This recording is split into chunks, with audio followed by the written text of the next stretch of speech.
আলাইকুম গাইস। আজ আমরা জানবো অক্টাল থেকে দশমিকের রূপান্তর সম্পর্কে। তো অক্টাল থেকে আমরা দশমিকের রূপান্তরটা কিভাবে করব?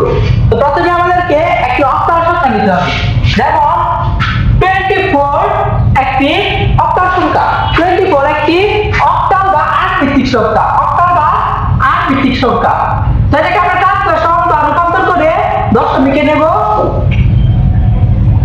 আমরা যেখানে 10 দেখবো বা 10 দেখবো সেখানে আমরা 42 চিন্তা করবো।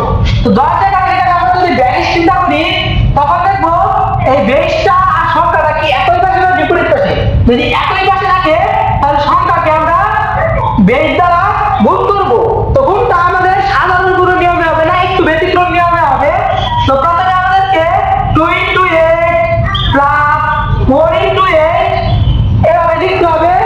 তো এইভাবে যে ক্যালকুলেশন করে দিলে শেষ তা না, আমাদেরকে পাওয়ার বসাতে হবে। তো আমরা পাওয়ার ডান দিক থেকে বসানো শুরু করব। যেমন ডান দিকে প্রথমে 0 বসাবো, তারপর 1। যদি এখানে আলাদা থাকতো তাহলে 2 3 এভাবে আমরা ধারাবাহিকভাবে বাড়িয়ে যেতাম। তো যেহেতু এখানে আর নেই তাই আমরা বাড়াবো না। তো আমাদেরকে এখানে ক্যালকুলেশন করতে হবে। যেমন এখানে যদি আমরা ক্যালকুলেশন করি তাহলে আসবে 16 plus 4 20। তো 24 একটি অক্টাল বা 8 ভিত্তিক সংখ্যা। তাকে আমরা ট্রান্সলেশন বা রূপান্তর করলাম, যার অর্থ হচ্ছে 20। 20 একটি 10 ভিত্তিক বা দশমিক বা ডেসিমাল সংখ্যা। গাইস, এতক্ষণ আমরা দেখলাম অক্টাল থেকে দশমিকের রূপান্তর, যেটি ছিল একটি পূর্ণ সংখ্যা। যেমন 24 ছিল একটি পূর্ণ সংখ্যা, কিন্তু যদি ভগ্নাংশ থাকে ভগ্নাংশটা কেমন থাকতে পারে? তো 24 ছিল একটি পূর্ণ সংখ্যা, এখানে থাকতে পারে 0.4। এদিকে আমরা ট্রান্সলেশন করে বা রূপান্তর করে দশমিকে নেব। এটা একটা ভিত্তিক অক্টাল সংখ্যা। তো ধর যেখানে আমরা 10 দেখবো সেখানে আমরা 42 চিন্তা করব। তারপর যদি সংখ্যা এবং বেস একই পাশে থাকে তাহলে গুণ করব। কিন্তু এবার গুণটা হবে একটু ব্যতিক্রম নিয়মে, যেহেতু এখানে পয়েন্ট আছে বা ভগ্নাংশ আছে।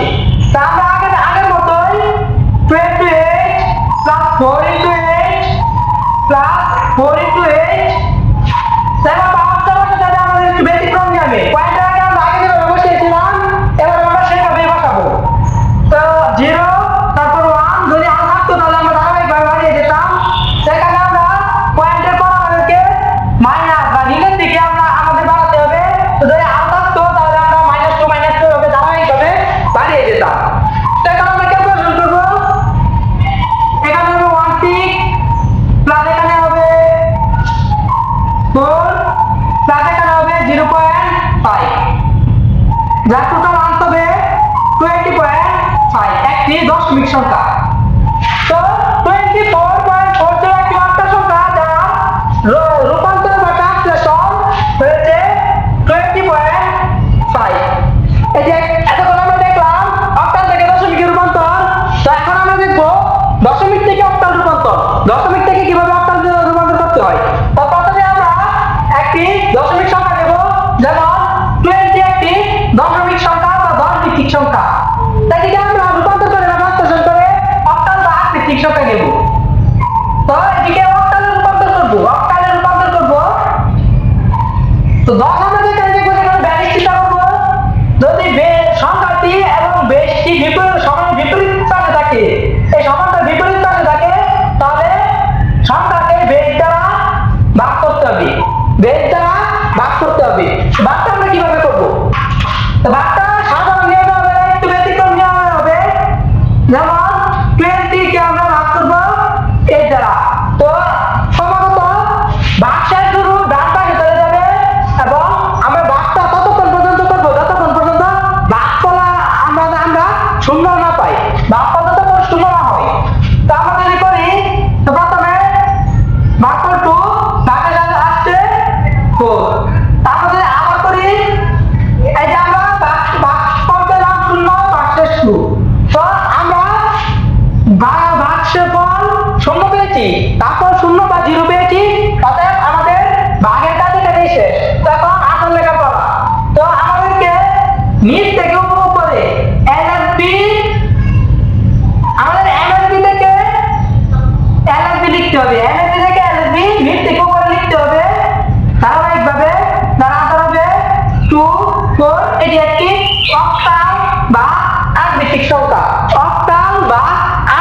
সংখ্যা। এবার আমরা দেখলাম দশমিক থেকে অক্টালে রূপান্তর, যেটি ছিল একটি পূর্ণ সংখ্যা, 20 ছিল একটি পূর্ণ সংখ্যা।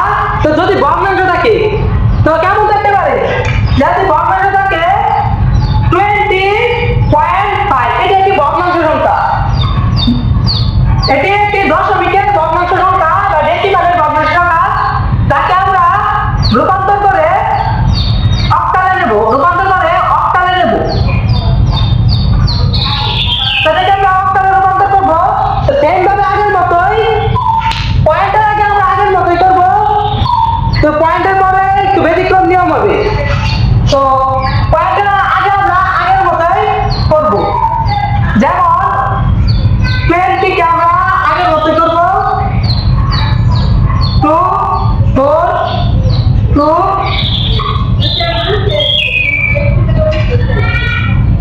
তো এটা আছে 24। মানে আগের মতো আমরা যেভাবে করলাম, যার আনসার হলো 24।